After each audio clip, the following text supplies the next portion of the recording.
तुम्ही ज्या ठिकाणी बेशुद्ध पडलात तिथे मी आणखीन एका पद्माला पाहिलं।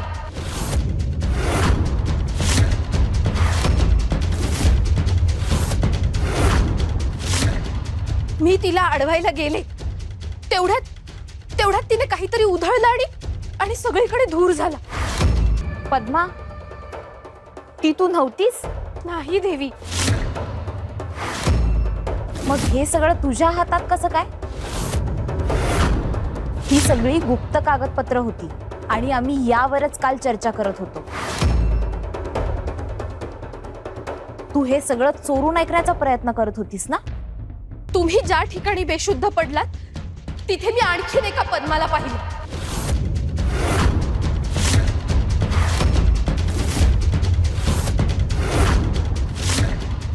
मराठी कलाविश्वातील अशाच अपडेट जाणून घेण्यासाठी टेलीचक्कर रिजनला नक्कीच सबस्क्राइब करा।